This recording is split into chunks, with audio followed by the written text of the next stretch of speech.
Olá, seja bem-vindo ao dia 118 da nossa jornada de leitura bíblica. Mostra-nos o Pai. Estamos no livro de Atos, para hoje, capítulos 16 e 17, e também o Salmo 56. O que eu quero compartilhar está no capítulo 17. A partir do verso 1, nós lemos: Tendo passado por Anfípolis e Apolônia, chegaram a Tessalônica, onde havia uma sinagoga judaica. Segundo o seu costume, Paulo foi à sinagoga e por 3 sábados discutiu com eles com base nas Escrituras, explicando e provando que o Cristo deveria sofrer e ressuscitar dentre os mortos. E dizia: Esse Jesus que proclamo é o Cristo.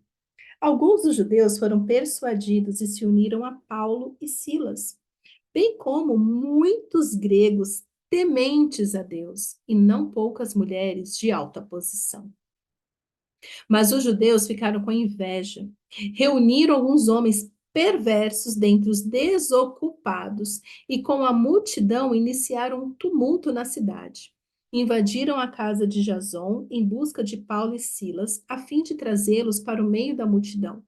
Contudo, não os achando, arrastaram Jason e alguns outros irmãos para diante dos oficiais da cidade, gritando: Esses homens que têm causado alvoroço por todo o mundo agora chegaram aqui.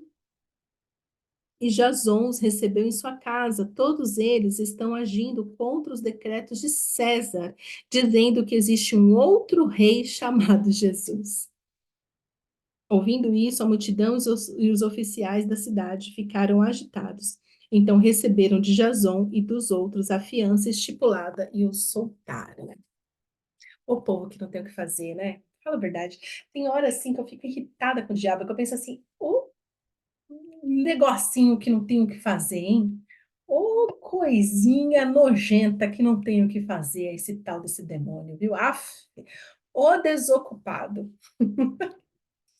Volta, Jesus, volta, que eu não aguento mais esse coisa ruim.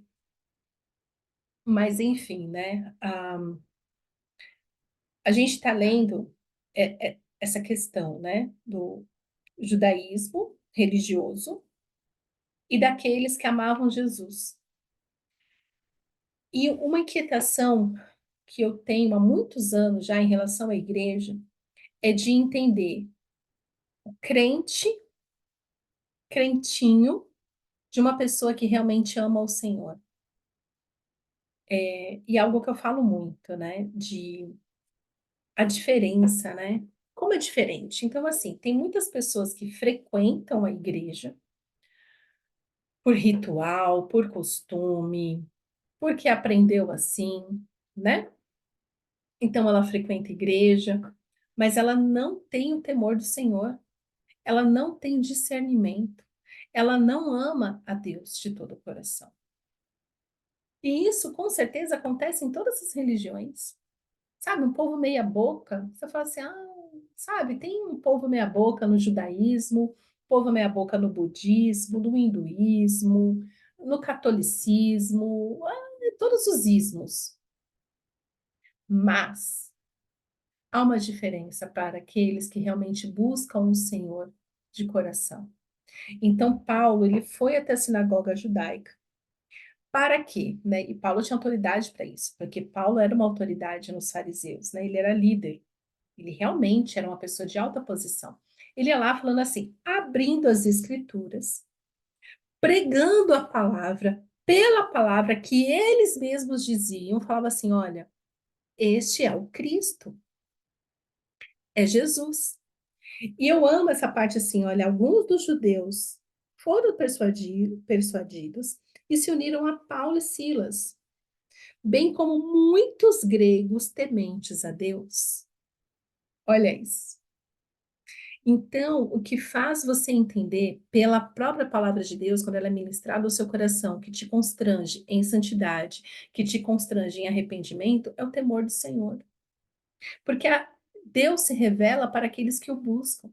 Então, os gregos que eram tementes ao Senhor, os judeus que queria ter essa clareza, essa convicção sobre o agir de Deus naqueles tempos, e também não poucas mulheres de alta posição, a mulherada aí. Mulherada rica. Ô, Senhor, tô precisando de umas amigas dessa. Mulherada rica. Eles entenderam o que Paulo dizia. E eles ali, né, tiveram discernimento e reconheceram Jesus como rei, como Messias, que há tanto tempo eles esperavam. E isso, assim, ia acrescentando. A verdade de Deus, ela leva a gente para esse lugar de constrangimento, de entendimento e de mudança de vida. E isso alegra o meu coração, porque isso acontece até nos dias de hoje. Agora, quando você abre Bíblia para discutir com crente que não sabe nada de Bíblia, mas sabe tudo de religião, aí é um caos. Que foi o que aconteceu com esse povo. Mas os judeus ficaram com inveja. Inveja do quê? Da sabedoria, do discernimento de Paulo, da verdade. Reuniram alguns homens perversos dentre os desocupados, porque a pessoa não tem o que fazer, né? A pessoa tem o que fazer. E começaram a iniciar um tumulto. Então, quando você vê uma pessoa causando muita confusão, você fala assim, mas essa pessoa está muito desocupada. Essa pessoa está precisando de uma roupa para lavar, uma casa para limpar. Só pode, gente. Pessoa desocupada enche o saco. Por isso, assim, fique perto de pessoas que estão sempre ocupada, que estão sempre trabalhando, né? Que está com a mente voltada para coisas úteis. Porque uma pessoa inútil, ela só gera confusão em cima de confusão. Entendeu? Amém, igreja? É, aqui fica mais nítido ainda para você entender isso de religiosidade, a diferença de religiosidade com espiritualidade. Uma pessoa religiosa, ela não está buscando quebrantamento, ela não está buscando conhecer o Senhor, ela está buscando fazer com que a verdade, que ela acha que é verdade, vale a pena ser levada a ferro e fogo, custe o que custar. Por quê? Porque uma pessoa religiosa, ela não volta atrás, ela não se submete, ela não é constrangida, ela não consegue falar assim, poxa, você tem razão. Essa é uma pessoa religiosa, uma pessoa de coração duro, que faz valer a sua verdade acima de qualquer coisa, inclusive acima da palavra de Deus. Mas uma pessoa que tem uma espiritualidade focada no Senhor, que quer crescer, que busca o Pai, ela sim, quando é confrontada na verdade do Senhor, ela é quebrantada e assim transformada. Essa é a diferença de uma pessoa religiosa, de uma pessoa que realmente busca ter uma espiritualidade saudável, centrada em Jesus. E o Pai tem buscado essas pessoas. É o nosso dever buscar essas pessoas. Então, eu conheço uma cambada de crente, ou eu falo que eu chamo de crente incrédulo, porque ela lê a palavra, mas tem um coração tão duro pela religiosidade, que não é quebrantado pela palavra, não é moldado pela palavra, enfim, pessoas muito duras.